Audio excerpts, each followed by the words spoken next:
And that's the Deputy Chief Justice. And that's the first month as Deputy Chief Justice. So imagine how many things he did wrong. I can tell you, if we did an audit of just judgments in which he was, they can't pass a master. If Ugandans are allowed to speak, and the day shall come and they will speak, and we have to provoke them and spark them to speak much earlier before these guys go to their graves. So, Nkulaze clowning, what have you left out on that one? You've talked about... By the way, to know Kogera, do you know how much time they are spending in prayer breakfasts? Prayer breakfast, I take away Yariani. Erono, clown justice or agendo kulitayaringa nga ekyali anyo occasional kiri kotale ekyegeza waliyo planning committee abalamuzi batuula betwawo obulamuzi okukola emirimu ebiri gye kugambye okutuwa orders against government and orders against the rich. Fabatalina sente abagagga tubakanganya kukuba embuga ne babamu okutya bo balaga abagagga nti omwavu ajja mu kooti tujja mulaga obukambwe tebalidda era bo basaksidinga abavu kooti za Uganda bazita era ennyimba zaabwe oziwulira nti omwavu tasinga muki musango ze nnyimba ze bazinirako.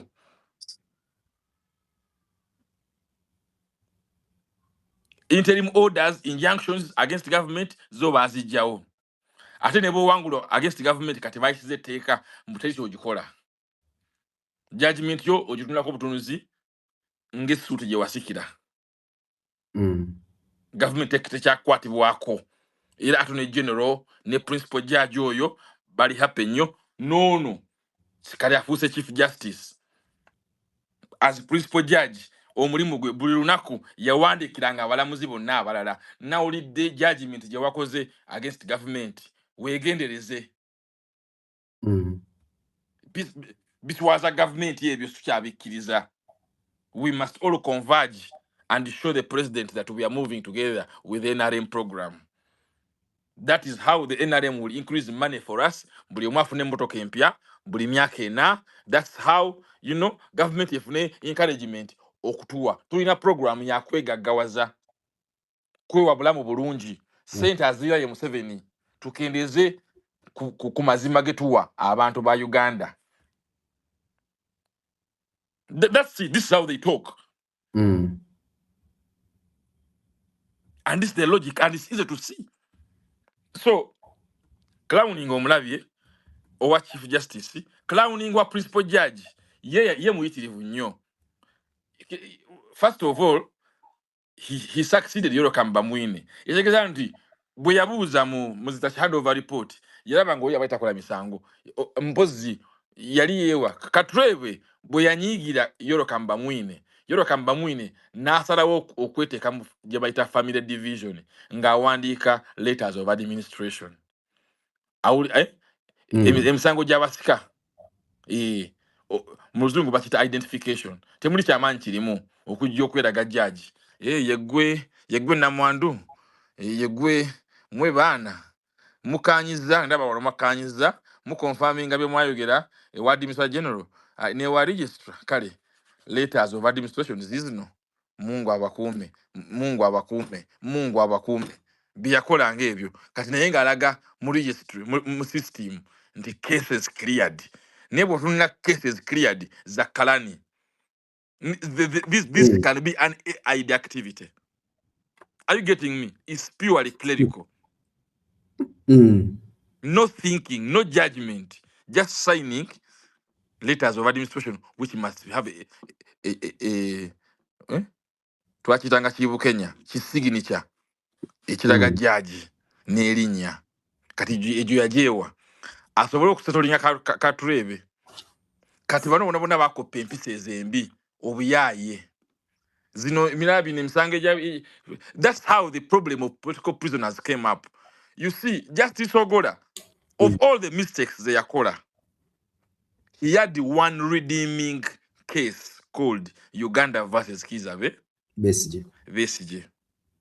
As principal judge in the year 2005 bamuwonda mu 2004 3 or 4 there. So 5, 6, 7, 8 zimusanga ye principal Yes. judge until his retirement around 10, 11. Yes, around 8, 9, 10 there. Now, as principal judge, he had to assign the BCJ case. He assigned the cases zali nyingi nnyo. Abasinga bamugamba sijja guulira lwa nsonga zino. So zagenda nnyo ewo mugenzi Justice Katusi mugenzi ndoza kati mugenzi, right? I don't want to make the mistake. Katusi. For clarity, let me just confirm that. Yes. Now anyway. Katusi. So Katusi yaziwulira, of course you all know omusango okumuta and everything. So Katusi yagamba naye yamuwandikira ebbaluwa eyakola amawulire nti take back this file to the principal judge and tell him to find other judges to do BCJ cases. I'm tired of the media and the public calling me the BCJ judge. There's a castle of BCJ justice. So you can now see for yourself that judging BCJ is not something you give bull judges. It needs much judges, much on your bull. Fire begets ash.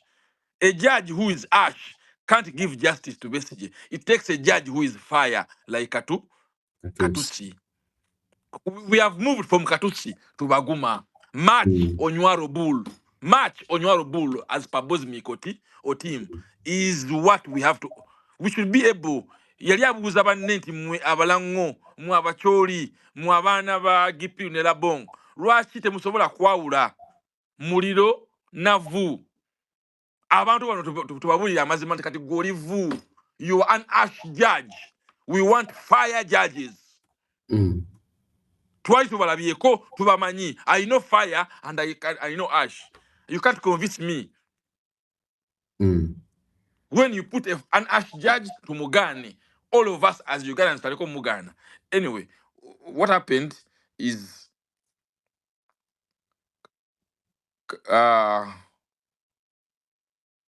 Ogola had to hear the case himself. Besje has told us that Ogola yatyo okuwulira omusango gwe yagana eruzira namugamba Ogola president angambye weetonde byonna ebiri mu kooti bikwanguyire. Just agala kwetonda kitono nnyo. Can you imagine Ogola went to Luzira on orders of Museveni? So CBP. Kikale. So Ogola nagamba why entalo z'abano si zange nze ndi mulamuzi n'agusala. Nze Besigye muwadde interim bail. Of course prosecutors were opposing his bail, bichimbu, all these things you're seeing. Ogola nagamba nti no, ffe tukyali bantu tuli ba elder, tumanyi Uganda waje yava, twalaba ku ntalo eziwera. Twalaba ez'enkaaga mu mukaaga, ez'enkaaga mu musanvu, twalaba ez'ensanvu, twalaba amasasi. We know what it has cost us. We shan't allow these things. So his argument is that government tuziganye tiziri makulu. Besigye ateebwe agenda campaigning. And that case gave us bail. Otherwise, bail in capital cases, government will kusako, treason, terrorism, murder, robbery, aggravated bichi, nga bail omwirabira nga bakusuza eruzira mpaka bwewetonda. Byotakola. Ogola yabikomya. So that was a saving grace. At least for all the other parties, all the partying, all the clowning, Ogola is remembered for the BCJ case, and you know, in the great scheme of things, it's enough. What use are too many judgments which are of no value to the Mutuwa Wansi? Yet one person can write one judgment. Nagolo kabwat, nakoleyo, netambulira kweyo. Tujitambulireko for 20 years, mpaka 2025. Yes. Kale. Now, those are the principal judges betwaina. The principal judge, Ogola teyatya muliro. Ogola teyatya muliro.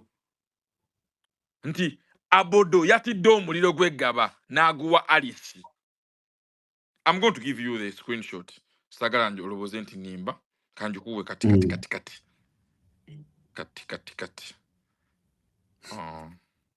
Meanwhile, as you do that, Council Ssemakadde, Yes. I want to once again, I want to thank everybody that has been listening in to us. And like I said at the very beginning of the space, Judiciary Unplugged, everything, Judiciary, everything, rule of law, everything to do with the justice system, because we have had questions and we were wondering what happened, how did we arrive to where we are? And now these are the answers. For me, I can even end this space right now, because we wanted to know the genesis, because at very many times we are dealing with symptoms, but we are not dealing with Screenshot igikuwadde. okay. Screenshot igikuwadde. Abodo kawadi ngadduka. Adduka omusango gw'eggaba agunyigamu omulala. Kuba ye. You see, Abodo, but we meet a vagina, we had our reasons. She's a sponge.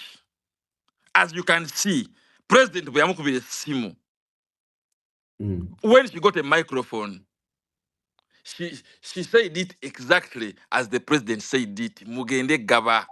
Bumutagenda gaba, segenda bawa budget. Tuli mu budget season. Do you now understand the gaba? The president yabagambye budget ya mwinjirabye sigenda jikkiriza bwe mutagenda gaba. Why would they use so much force as to chase away lots of people? Are you understanding me? Yes. Yes. Ntize mumpe gaba. For my political reasons. Project ye gaba yange. Gaba project ya State House. Gaba is a State House project. So Gaba State House project. I love abakozi ba government bonna, judiciary baki bonna babagambye State House eyagala gaba. Before the president, bo balina ennono zaabwe. Bo bamanyi basinza. Bino bintu bya osegedde ssebo. Yes. Gwe Balamu, olowooza Balamu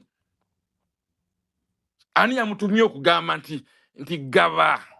Bannange gaba, mukole gaba, president mumuwe essanyu. Of all things, has the president been concerned about speedy justice? No.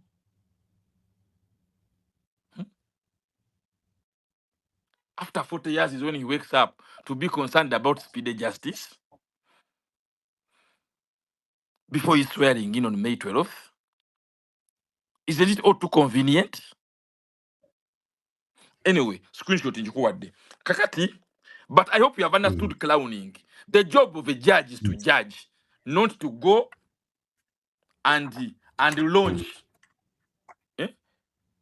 This launching business. Tekati bayingira mu jealous. Abalamuzi baffe. Government za Bulaaya zabawamba. Era Museveni bwe yagoba DGF ffe twakuba mu ngalo. Ffe twakola ki? Twakuba mu twagamba owaayi n'essaawa enfu oluusi ekola ebituufu, esoma ebituufu. Museveni okugoba DGF otuyambye kubanga tubadde tukyalina balamuzi mu kkooti. Abantu abo mu bayita ba development partners bali bawamba ensiga eddamuzi nga balina conference seminar buli lunaku. So nga buli lunaku batujjako abalamuzi abatasuka wansi wa 100. And of course they are paying them out of money. Omulamuzi atunula bwati n'agamba why kangene nkikole ki kangene nkikube. Bino ebintu si bipya mu America. For instance, Supreme Court justices nabo America yabalwanako bweti nebasaka essiira. Kati kalenda ya Supreme Court ya America ne Supreme Court ya Canada eri online. Bakugamba nti the court sits in 3 terms. Autumn term, spring term, and maybe this term, the winter term. And in summer, they are available for conferences. Era bajita conference hour. Era Abamerica balina ne dashboard. Yeah, justice ki ayasiza okufuna bazita ki speaking fees.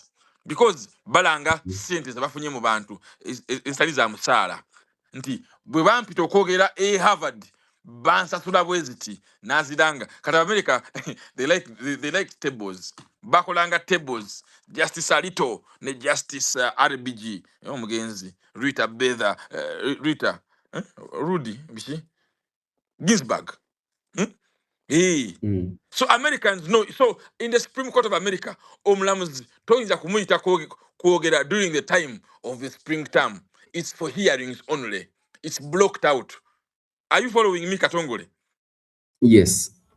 Yes. In Uganda, judges are available for doing extrajudicial business every time of the year.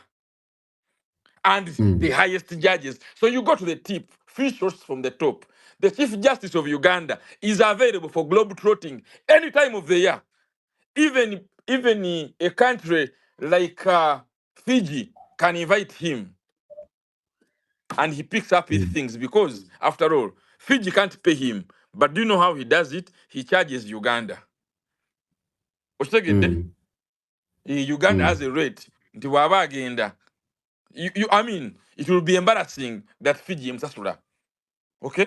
So when the year Aganda one city, Bampisa, must go and do important work. Katrina system way. Of course, abakungu tebagenda kwekunga okulemesa foreign tours. Can they? No. Can they end this culture of debauchering the national treasury? Fava kuchirwanyisa. By having meetings like this. Yes. So this, yes, sir. This for me explains many of what would be the questions, but maybe to I know you already know it, but to bring it to your attention, you've painted a clear picture for us, the chronology from where we have come from, and it's very important that today we ask a lot of questions, but we didn't have rarely, like I said, the insights we do stories that go beyond the headlines or the normal articles or the normal news that we have. And this is why we have such conversations here. The judiciary has gone on to... I can give you an example, for instance. Yes. So because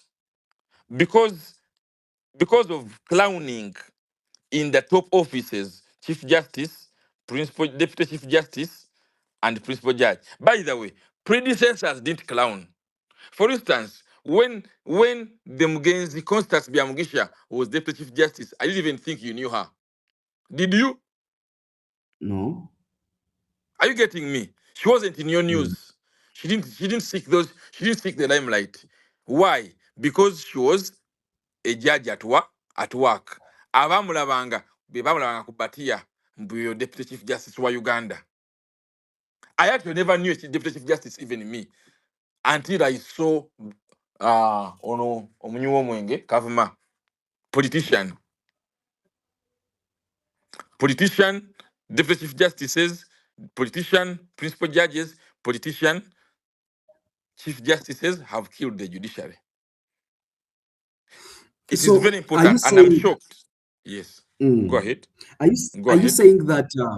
Are you saying that in some kind of way? Because from what you've built and what you have explained since we started, you are showing that these attempts for us to see the judiciary that we see today have been systematic, but because there was a breed of men, to use your exact quoting verbatim, much and harsh. Yes. That there was fire much and ash at the time, and now the crop. You say the crop has totally become harshes, and those that wanted to leverage this time are using it clearly. Does it speak? Does it summarize generally the entire question of where we are as a country? And if I would ask, and pose this question to you, Council ssemakadde, the state or the government, like you've said, that it has taken over it has taken over the judiciary, and you've said that it's now a judicial system, not a justice system. And you've talked about the enrichment that many of our leaders or many of the top bosses are looking at, how they become rich, how they get their budgets passed. You recently, yourselves, the Uganda Law Society, through the recent executive order, you declined the 5 billion. Number And 8. Number 8. yes, yes. You declined the 5 billion and you said, hey, take your money. Yes. We don't want Yes. to hold us at ransom. And We don't want this one may, contamination. yes, and for people that have followed closely, we remember that in your campaign, you talked about the colonization of the judiciary, the militarization, and the digital campaign. So one thing I want to understand, if you're rejecting this money and if fighting for money and survival has placed judiciary at the hands of those that have the money, in that I mean the state. So how do we go from here? Where do we go from here? And how do we make sure that judiciary as an arm of government must get the money? Even the Uganda Law Society must get this money. But now if you are fighting or if you are rejecting this money for this contamination, like you called it, how are you going to do work? How are you going to survive? And how do we make sure that you get the money? Because this is taxpayers' money. How do you get the appropriation, but then you remain with the match and not the hash, like you called it? Good points. Good points. Let me start with the money bit. The story about that money is that it starts from sometime in 2018.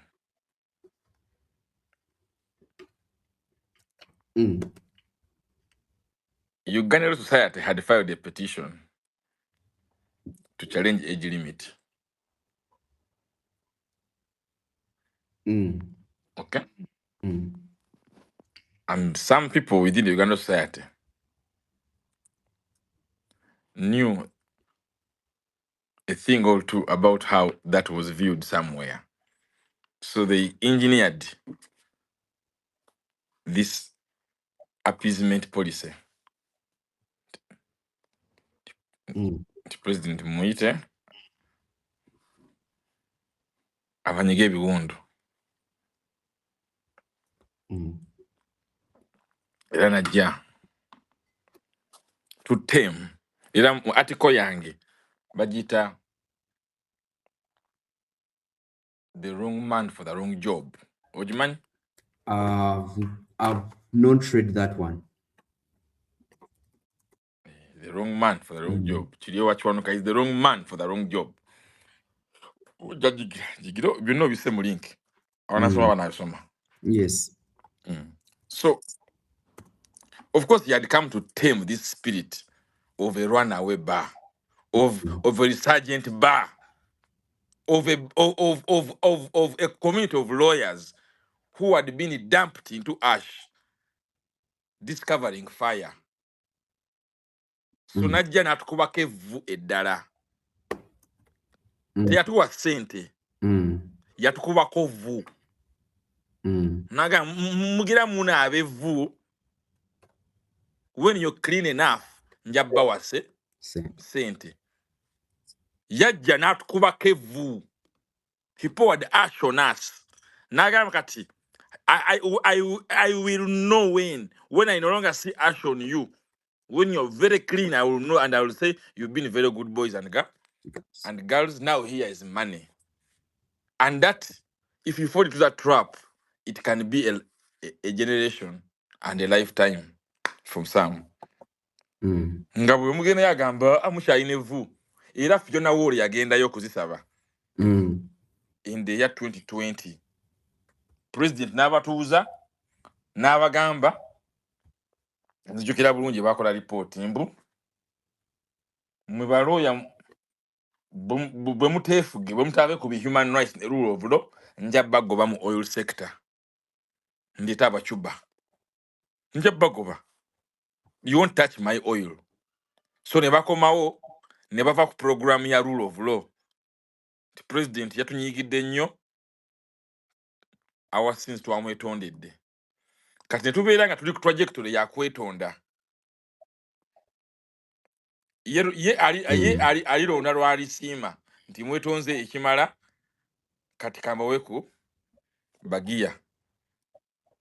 Bwe munaamala bagiya osanga naasiima ne mbawa ku menvu. And this was the way in which leaders were inducted. Every outgoing leadership yajjukizanga abapya nti mwenno nti osanga mmwe abali ab'omukisa ettaano zibalinze. Of urgent priority mugende mukiike embuga. Are you getting me? Yes. But sometime in the year 2021 wow, mu general meeting baloya bagamba bino eby'okukiika embuga tubiveeko. The purpose of building our house, resolution y'okuzimba house, bwe twagikola temwalimu Museveni. Twagikola mu 2016 yeeyo. Our idea was never ettaka lyaffe, even if it takes us eternity, it's okay. So ono gye yava n'agamba nti nze nsobola obbayambako ne mugimalirawo, but on conditions ze nzija obbabuulira nga munkyalidde ewange. Teyali genuine donor. That was in 2021. Baloya baazibuka amaaso ne bakola resolution nti oli yenna ayagala okusigala mu mateeka, mulimu gw'amateeka, tumuseeko ebbanja erya buli mwaka nga zigenda ku account eyitibwa building fund. Because abasomesa bwe bati bazimba amasomero, ekereziya bwe bati bazimba. Tulekerawo okulowooza mbu nno omuntu atali lawyer agenda kuzimba lawyer's house. Where will be our dignity? So si ffe abasoose okugaana ssente. When we made that resolution, we were looking in the records. Nti we are the first to enter the house. Baloya basonze ssente for 5 years now. For some time now. Esatu wena. You get me? Yeah. Found ompulira bulungi what ompulira? I hear you. Can you hear I me? hear you. Okay. So yes, I do. It was the executive order communicates nti zibadde ntuuyo zammwe, buwembeefu bwammwe,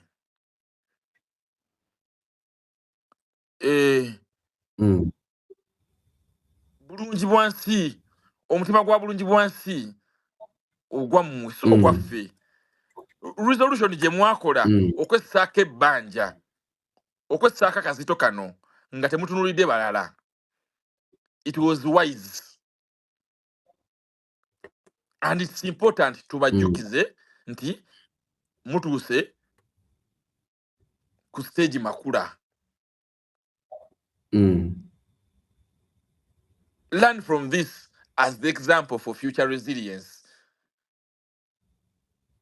Dream again and dream another plaza. We don't have to stop on this one. We can dream another plaza. Tukizudde tuyinza okubeera ne plaza all over Kampala. Tugenda koma. Our plan is era guno omwaka gwa 70th anniversary. Lwakuba batuggyako power to call general meetings. But whenever they give us the power to call general meetings, tujja kureportinga nti tubasaba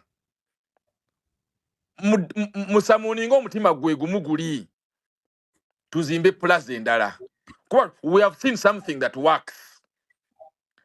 It means every 5 years tuyinza okusitula plaza Kampala. 5 years tugula ettaka. 5 years ne tusitula plaza. 5 years tusitula tugira ki? Twagenze Kenya ne tukiraba. Waliyo ebitongole ebina plaza. Tiye plaza yani tiyabasomesa. ate eno ndire yabasomesa mukimanyi bakita nutu okimanyi nutu oba mu Uganda tugamba kenutu naye bwe nali ne Maama Raida Aida yatugamba bakita ati ye musomesa bakita nutu Isaac tukita nutu but you know it don't you know it I know it. nutu ina income streams it can even pay teachers during strikes balina emigabo all companies in Kenya Safaricom bichi nutu. So that's the importance of this executive. It has nothing to do with Museveni and politics. Everything to do with what lawyers can achieve as per their resolution of 2021. Because we wasted 5 years from 16 nga waliwo abatulimba nti Museveni twabetikula, and everybody we have been paying this debt. So it was just time, to recognize that. It's not that much to take the bulungi. You've got in context for it. Yes. Secondly, maybe okukikkiriza ogambye sente tunazijjawa. So two things. The Ugandan society, although it's established by an act of parliament, it is not a statutory, it is not a government body. In fact, there was a mistake that had been imposed on us by history, putting the Attorney General and Solicitor General in our council as if we are a government body. Eyo msobi yakolebwa mu time ya colonialism, Governor Cohen yagikola. Of course, yali nsobi then. It had its purposes, and they are well documented. Wanji? You chased them out, and now people say this is where the rough started from, when you chased the two It's of not them rough. out. Of course. Have you ever attended the labor ward? Have you ever gone to the labor ward? No, sir. But do you have an idea what happens there? Have you ever been outside the labor ward? I know what happens there. Nga bazaala abaana. Waliwo omwana gwe bazaala ng'ayimba. No. Waliwo asindika omwana ng'ayimba. Nedda. We are going through labor to Dabuto. We are going through a process in which there is no time for smiling. Osegede sebo. So omuzungu agamba nti one man's pain is another man's gain. We have begun a process of explaining independence of the bar, first and foremost to lawyers. And the first act was that independence will pain some, there will be winners and losers, and we are ready. I am comfortable with my exile. I know it as an incident of the struggle for an independent bar. Everywhere I have gone, I have been invited by bar associations everywhere. They understand it immediately. They say this is the whole meaning of an independent bar. An independent judiciary, your conversation today. And lastly, and thirdly, the rescue of institutions. How can other people believe us that we can rescue them when for us we are in captivity? We have a cabinet minister in our council. Do you know what that means? Mu council twevuma, twekuba. Kati minister tudamukuba oluyi, mu council twesuna. Are you getting me? Yes. Because we are we are a trade association. Mu council we deal with a songa. In vernacular. Or to our minister, our protocol is not consistent with the government protocol. As a minister, we can't start because we are waiting for the minister. No. That's nonsense. Whoever accepted it, anyway, twachiwoza, bili mu koti, bibasobedde. So we are happy. This contradiction won't be there for future generations, and so on and so forth. And we have to start somewhere. The omwana alina okuzaalibwa first. Ayavule, atambule, adduke. But for us, we had been stuck in the womb for 70 years. Nearly 70 years we had been stuck in the what? In the womb, it is time to come out of the womb, and coming out of the womb is, is not a laughing subject. Wow. Wow. Yes. Yes. So yes, we have never been a self-regulating bar. Never. Mm. That's a conversation we shall do another time. Today is for judiciary. Tutwala nyumbi aba lawyer. Mm. Yeah. I wanted Okay. to. We get the Mm. percent. Yeah, I wanted to tell you Yes. that we don't have a vote in the government budget, and having a vote in the government budget is inconsistent with the principle of an independent bar. Mm. Osheged, the president has Mm. never been a source of revenue for the bar for its existence. And President Museveni has survived by confusing so many people that his office is a plausible source of income for them annually. That's creating dependency. It's called creating Dependence. dependency. So if your struggle is to be an independent bar, can you maintain, sustain, even think about dependency? Mm-mm. Is that clarity and fidelity of thought? No. No. People are welcome to go and form an association which Museveni funds annually for lawyers. It's fine. They can go and do Mm. that. Bela barua order. Other governments have them. So Mm. I think I've cleared for you the point of money. Lawyers can get money from themselves by raising a tower every 10 years. Mm. And they put this money to the business of protecting the practice of law. First, the dignity and reputation of lawyers in society, and building the Mm. resilience of the society itself against the greed and repression and Mm. cynicism of the poor, of the rich and powerful. Because if we don't protect the society, we have no future clients. Wow. Wow. Kenzo, Wow. Kenzo, Mm. awangula Grammy, kati mulaba, I see a law firm called KAA.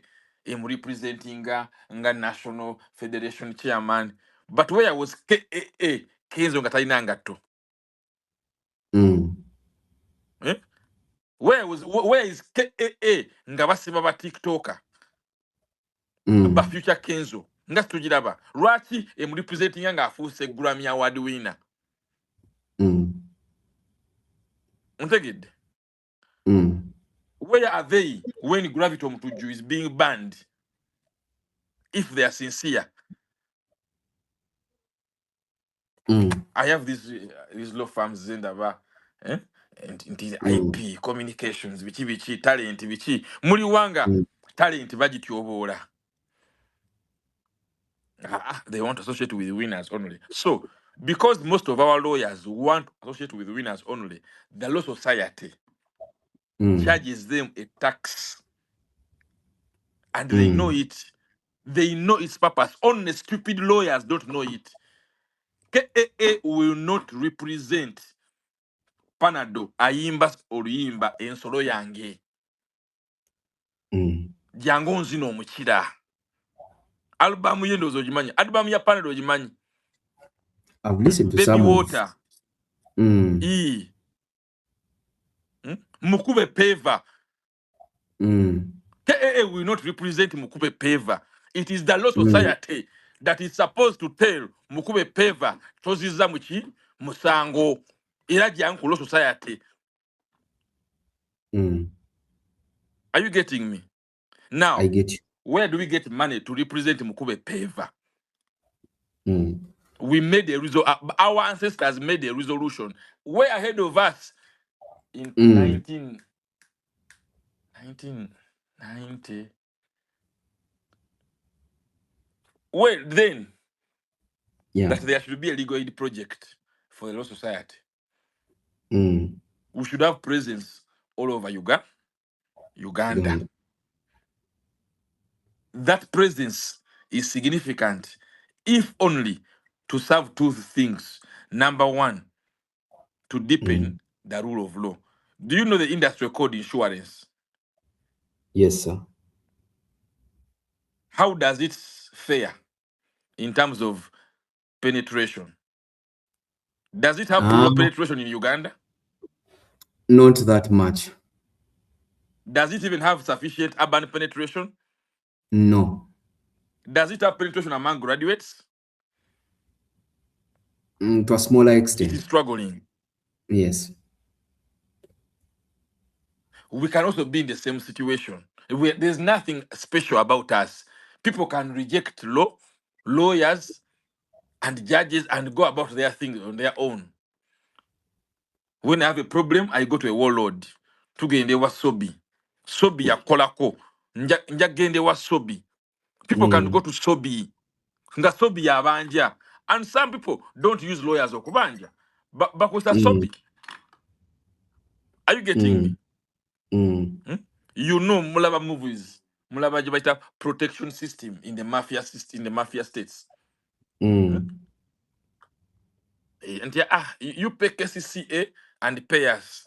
Because what will KCCA do for you at night? Where will it be there? Has it even put for your light?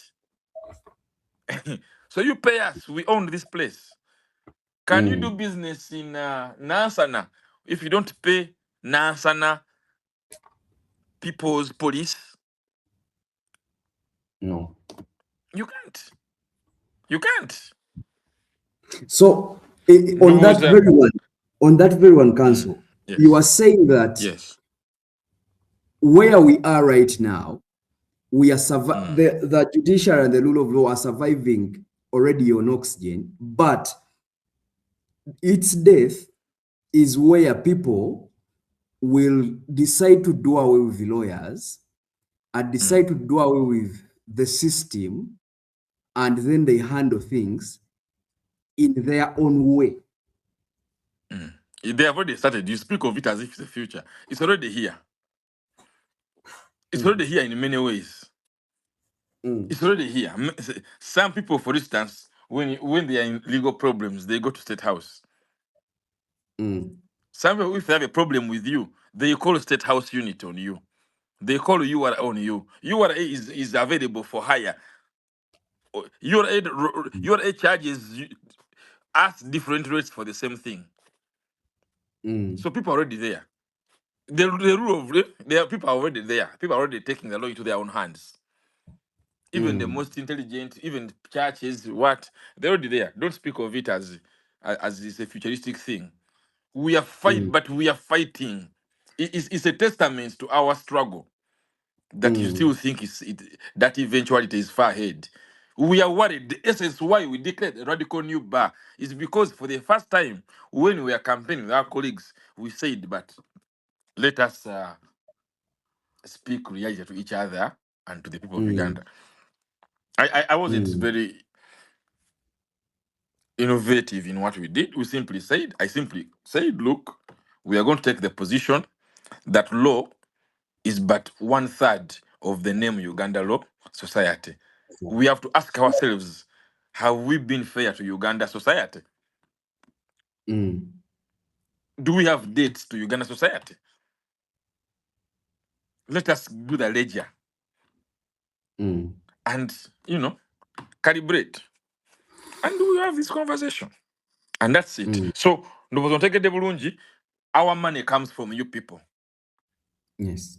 Our money has always come from you people. We always come from you people of Uganda, because that's our act. That's the nature. We are an institution to serve and represent and protect the people in all matters concerning the administration of law, the making of law, the teaching of law, the judging of law, the enforcement of law, the killing of law, and the giving birth to law. We are the midwives to all that process. And we should not take it for granted that you can't replace us. There are many ways of replacing us. Many. You're hearing now mediation, churches, the church. You should be very worried about the church and its intercourse with Uganda's judiciary. It's too much. First, the breakfasts were annual. First, they never existed. Then they became annual. Ogola yazileta. because ye pastor yabireeta naye teyabifuula compulsory, teyabifuula annual, teyabisangamu fanfare, yabikolanga ye balina fellowship zaabwe. It was a fellowship activity. It wasn't it wasn't owned by the institution.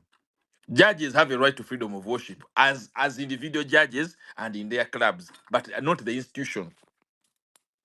Okitegedde? Era ogwo omusango Yes, sir. weguddako. No more judges prayer breakfasts. Judges must pray alone using their own money, not and their own property, not judicial estate. That estate must be secular. Eyo mbuga togatta sabo nambuga. Are you getting me? Yes. Bagatta ensonga z'essabo n'embuga n'ekitawuluzi. Tubeere serious. So ndowooza ontegedde. Yes, I did. And you see, the thing is, the Anglican Church itself and this participation in the question of the state of Uganda hasn't been understood. So there's actually a vested interest in rewriting the history of the Anglican Church. Bishop Tucker, Bishop Stewart, eyo story ya next time. But Bishop Stewart yoyo yali dictator. He was the dictator of the First Republic of Uganda. Ye ya witnessing endagaano gye bayita ey'Olwenda. Obadde okimanyi? Yes. Waliyo university bagita Bishop bagita ki? Bishop Stewart. Embalala. Who was Stewart? Have you asked yourself who was Stewart? That's what we mean by decolonization. Who was Stewart and what was his contribution? Stewart yali mubbi wa ttaka, land grabber. He was the leading land grabber. He is teri yali abbye ettaka kusinga Bishop Stewart. Muno.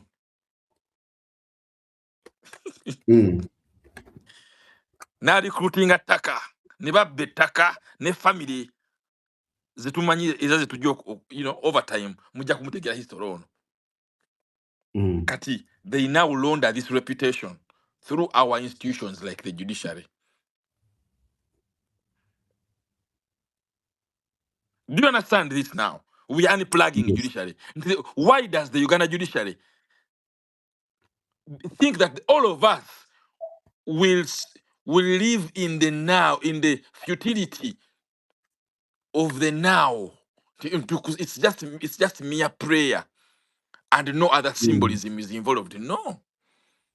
The judiciary is telling you that land grabbing is okay if you can mask it with a cloak, a cassock. So how shall we be able to bring cases to redress historical injustices? To redress what? Historical injustices. In an article, budget article 32. Or in a constitution yao. Yep. Ojina? Yes. Yeah. Soma article 32.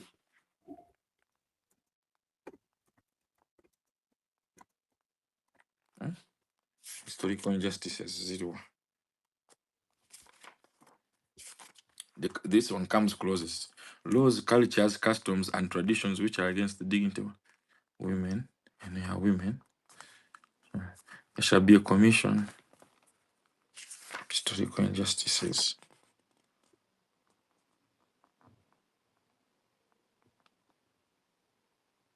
Anyway.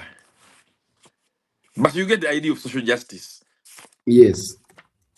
Yes, it's different from justice for money. There's a reason why social justice consider bastariko. Can you imagine? Lawyers go to university for 4 years, 5 years at LDC. There's no subject called social justice. I think I'm a constitution.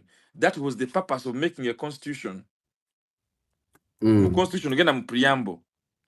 Committed to building a better future by establishing a social and economic political order through a popular and durable national constitution based on the principles of unity, peace, equality, democracy, freedom, social justice, and progress. So tinsobola okuyingira ekkooti ne ŋŋamba nti omusango gwe tuleese gwakujja ku kereziya zonna ettaka tuddemu tuliwe original families ezaaliko mu mwaka gwa 1900.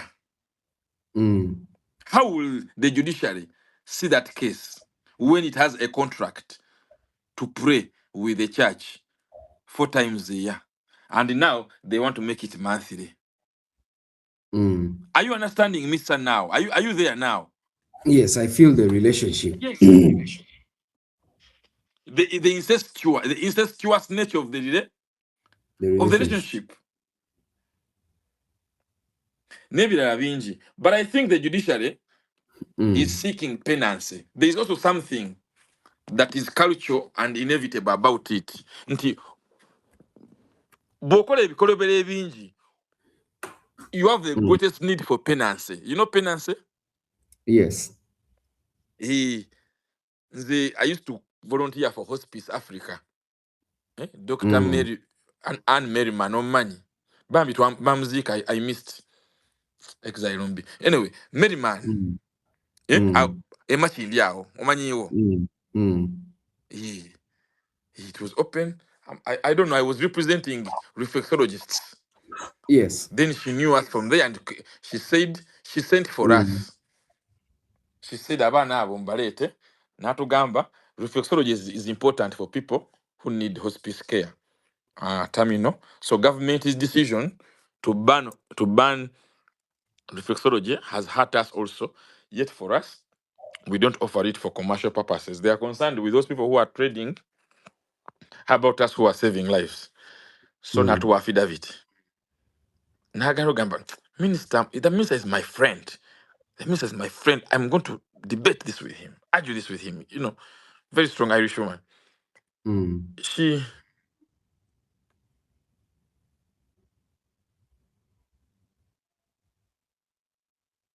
I've lost my thought, how I went to it.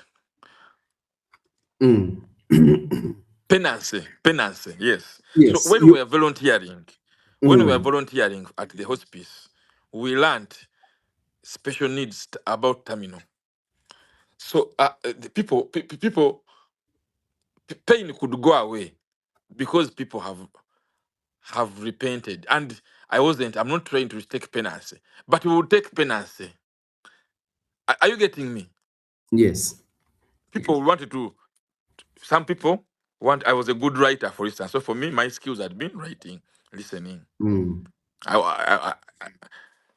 so people wanted some form of storytelling. And every time someone gave me their story, while they are thinking of terminal, they've gotten the terminal counseling. The whole stories were about penance. Chapter 1, Mugerwa nsonyiwe. We used to be bichi nakola naye penance. I only wrote penance articles. And when the family members read what is it, how do last days, last what, almost, at least for me, the things I passed over were penance stories. So I do understand the symbolism in the judiciary wanting to be closely associated with takers of penance. The judges want to show the people of Uganda that we are aware of the injustice we are doing to you, but the church has blessed us. It's Sonye. So we can repeat. So we can. Are you getting me? Yes. Yes, that's the importance. That's the importance. We must rip the judiciary apart from the church. Look at how unthinkingly Bawan's statement here, what you saw me to go to Gaba. But we had 3 venues. We chose the church. Yet basic civics go to us on my da. What was the first lesson in basic civics? Separation of the church and the state. The state. And the state. It is not a matter of mere, it's not a slogan. It is now in our constitution. It is now in our constitution. Article 6, I believe. Article 6, the Republic of Uganda. Article 5. Article 6, official language. Article 7, non-adoption of state religion. Uganda shall not adopt a state religion. Now, these words on their own don't have a full interpretation, but it means that Uganda shall not even be seen to have adopted. Uganda shall not bless. Uganda shall not accord any of its instruments of authority to a state religion. So we cannot adopt a church premise as a seat of court. It's a breach of Article 7. So next time we shall sit in mosques. How are you getting me? Yes. And then how will that be?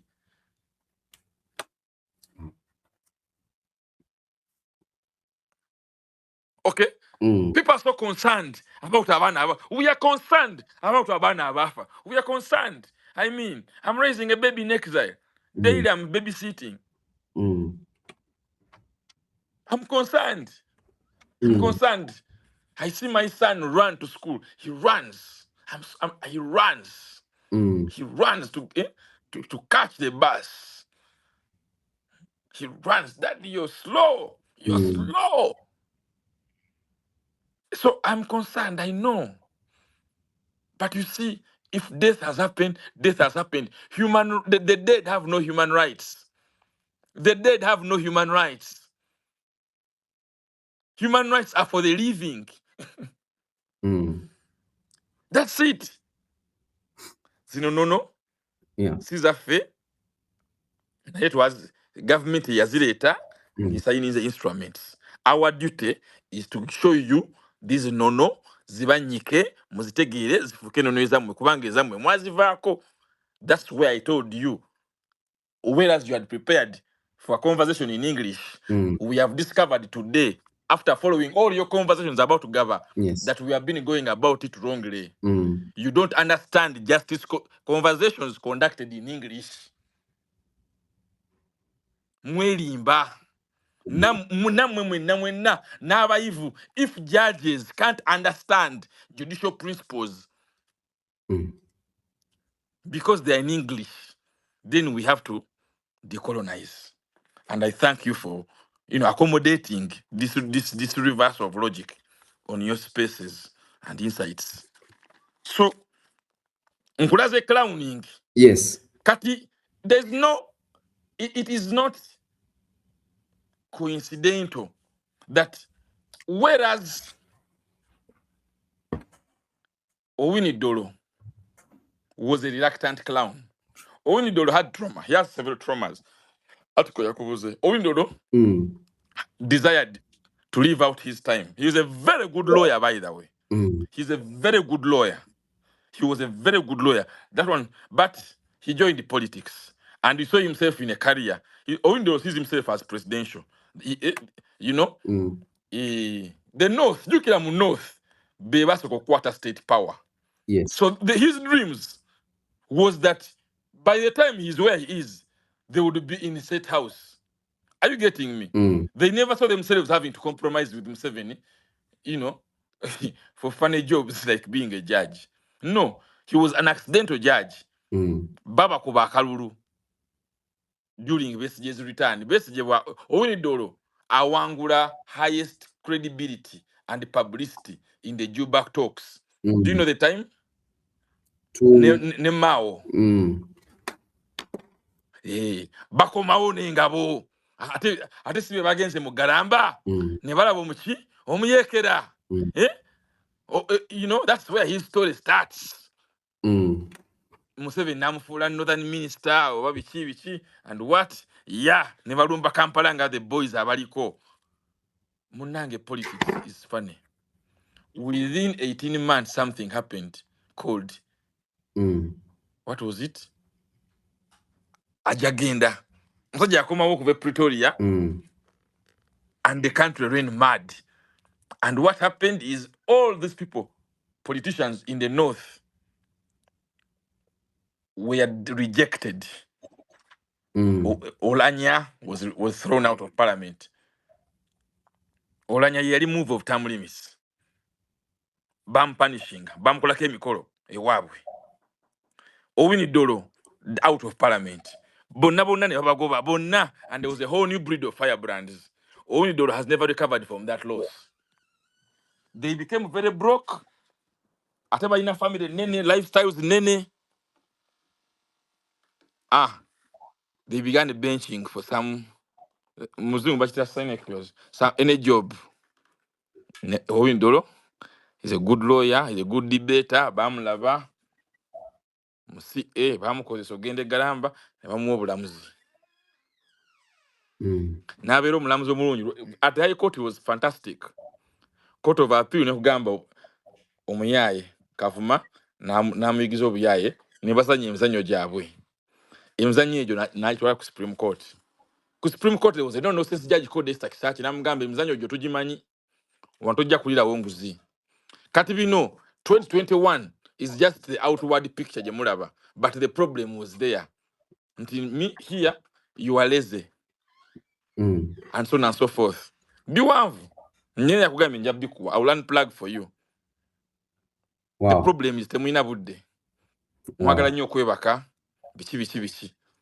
Okay? Naye yajja kukosa judiciary kufuna bugagga bw'alowooza nti yamisinga. Yakyolaba nti they saw themselves nga bw'olaba olanya. They see themselves cheated and so on and so forth.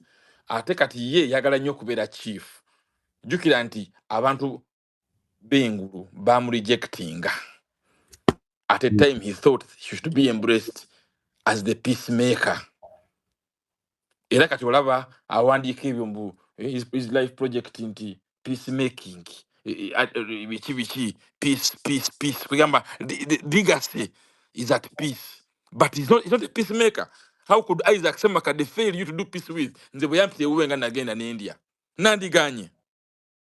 But anyway, speaking about that, everybody thought that when you finally met the Chief Justice and you made peace, what happened? What happened? We didn't make peace. It wasn't making peace. Chief Justice Ngambi is a good politician. Chief Justice yampita because campaign yamukuba wala nnyo. Campaign yamukuba wala nnyo. He met me for a specific purpose of protecting himself. He had one request. I'm retiring in 6 months. In 6 months. Can you program Jogendo Kola in Jirabie? But I would like the grace of the society president. Is there a way we can coexist? Okuba abalala nze nondeka ngende mu peace. Miezi mukaaga gyokka. Ne mugamba nti kijja kusoboka. We shall reduce also our demands to a bare minimum.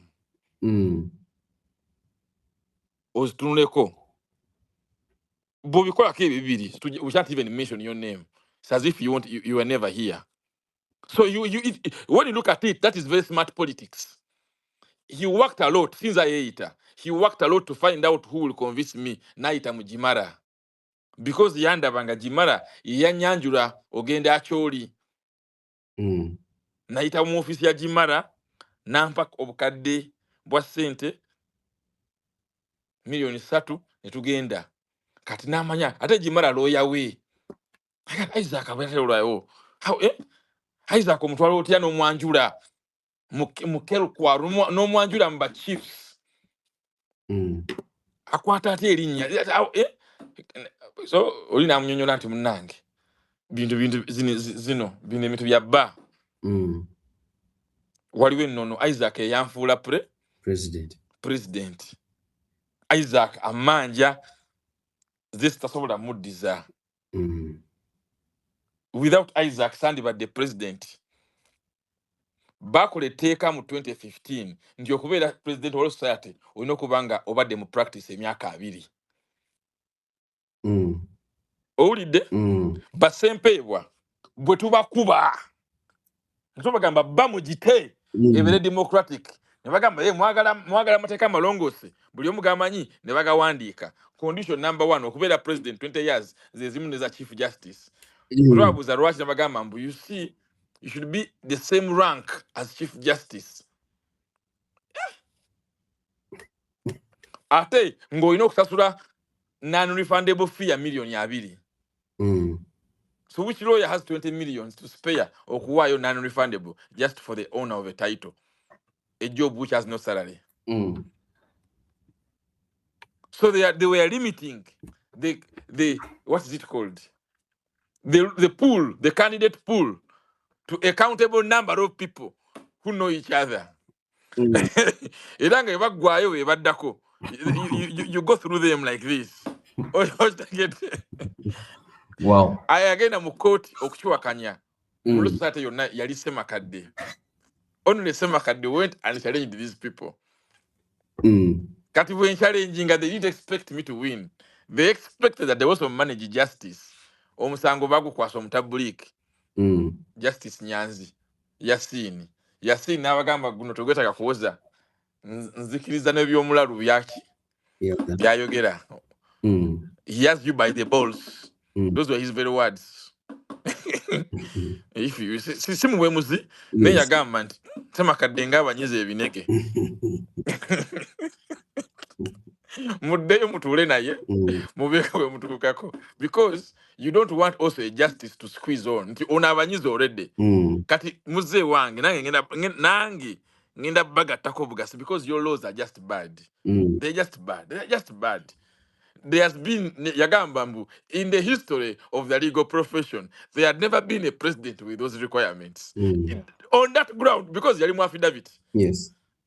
Nti to them history we have never seen a president who had this is a new landmark. It has no justification in history. We don't know what it is we are running away from. What was wrong with those who led us when they had just been in practice for 10?